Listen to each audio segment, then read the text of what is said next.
नमस्कार दोस्तों, मैं हितेक्षु चंद्रा फ्रॉम गवर्नमेंट पॉलिटेक्निक बताई।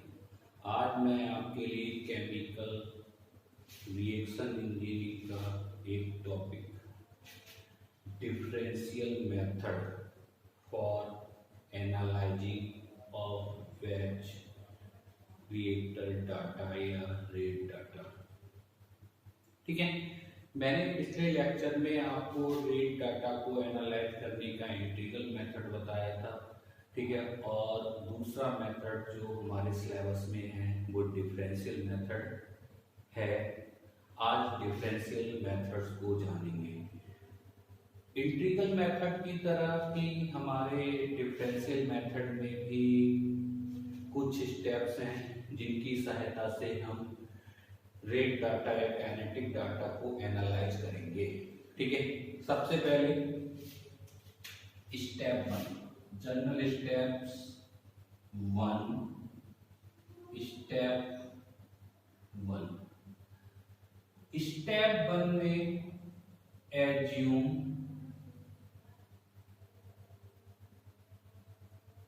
रेट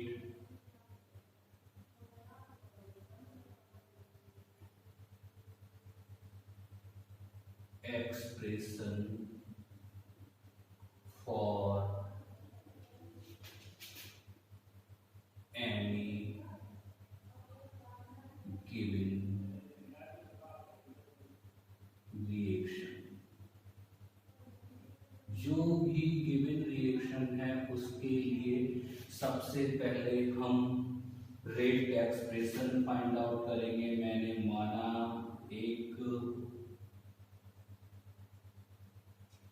रेट रिएक्शन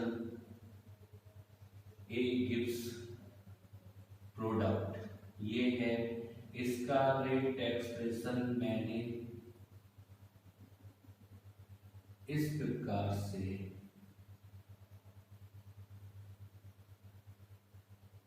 एज्यूम करेंगे। ठीक है। स्टेप वन में जो भी रिएक्शन गिवन है उसका रेट एक्सप्रेशन मैंने कोई एज्यूम कर लिया। मैंने मान लिया कि ये रिएक्शन nth ऑर्डर की है। स्टेप सेकंड में गिवन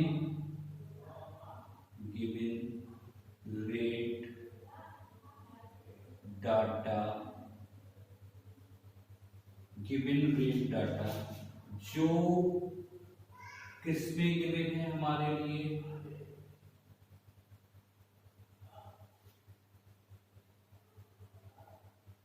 टाइम और कंसंट्रेशन में गिवन है। ठीक है। बोर्ड टाइम और कंसंट्रेशन में गिवन है उस डाटा को लिया। ठीक है। जब T1 तो ये CA1, ये T2, ठीक है, तो ये CA2, T3 CA3, T4 CA4 और T5 CA5। इसी तरीके से और अधिक डाटा भी ले सकते हैं। Step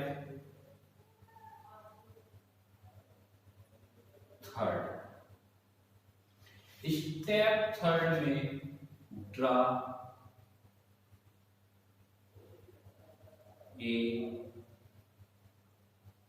curve CA versus time. मैंने एक ग्राफ ड्रा किया, इसमें कंसंट्रेशन और टाइम में, जो लगभग इस तरीके का ग्राफ जाएगा। Step 4, determine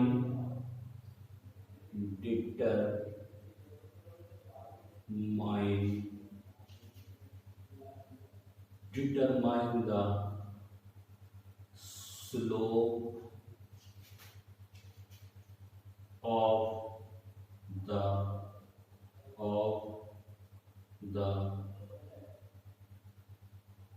curve phi y drawing the tangents for suitable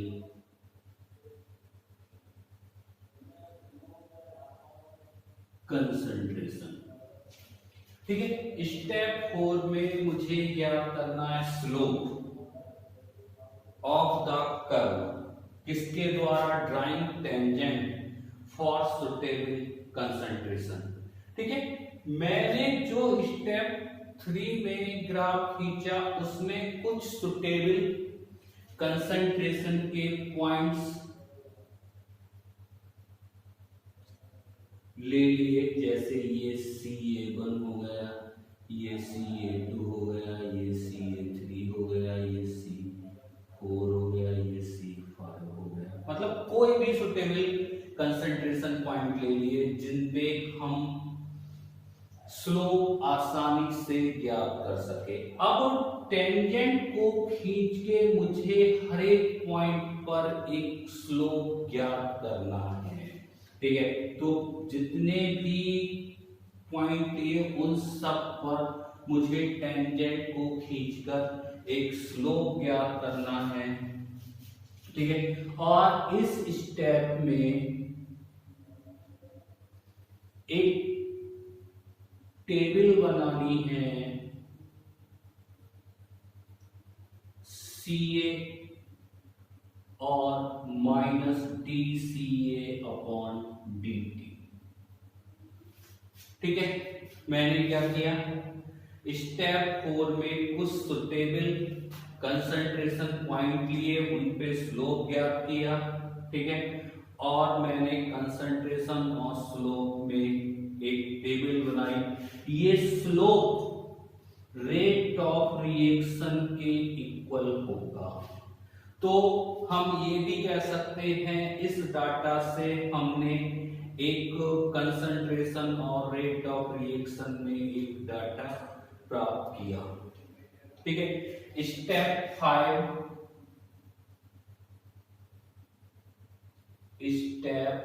5 में मैंने इक्वेशन 1 ली, -RA बराबर KCA⁴n और दोनों तरफ लॉग ले लिया।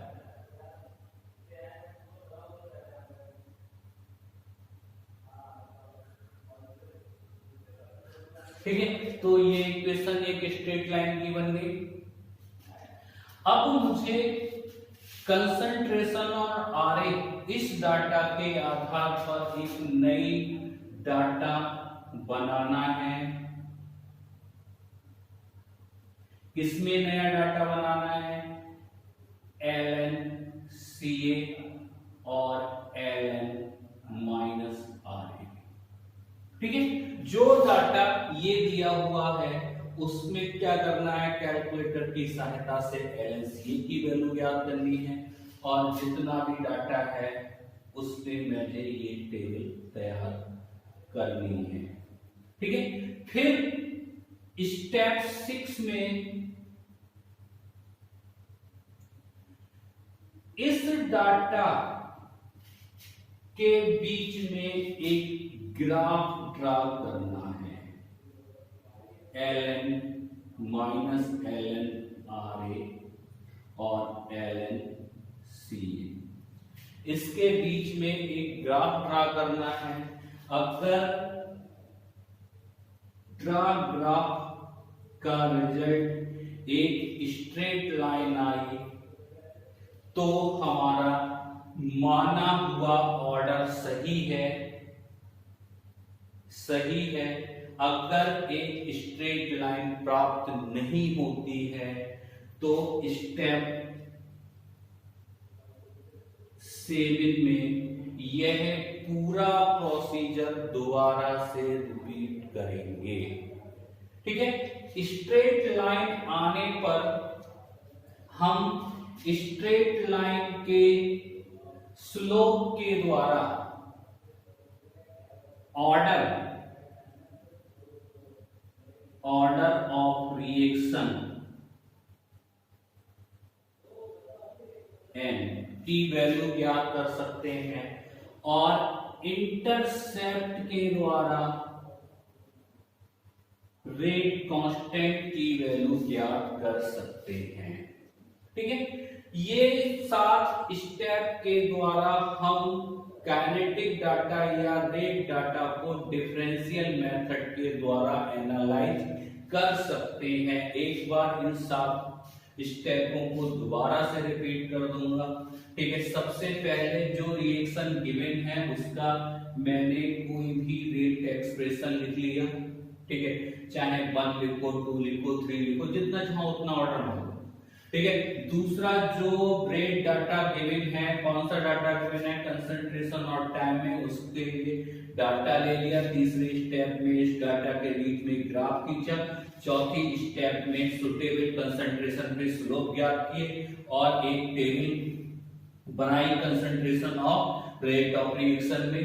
पांचवी स्टेप में मैंने इक्वेशन 1 को दोबारा लिया और उसे क्या किया, दोनों तरफ लॉग ले लिया और लॉग लेने के बाद ln CA और ln -RA के बीच में एक टेबल बनाई। किसकी सहायता से, जो स्टेप 4 में टेबल थी उसकी सहायता से।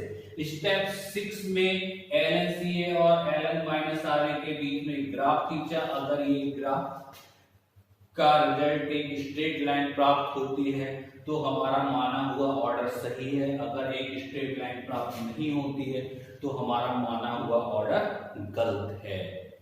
ठीक है, स्ट्रेट लाइन प्राप्त होने से अगर स्ट्रेट लाइन का स्लोप ज्ञात कर लेंगे तो हमें ऑर्डर ऑफ रिएक्शन पता चल जाएगा। इंटरसेप्ट ज्ञात कर लेंगे तो हमें रेट कांस्टेंट की वैल्यू पता चल जाएगी।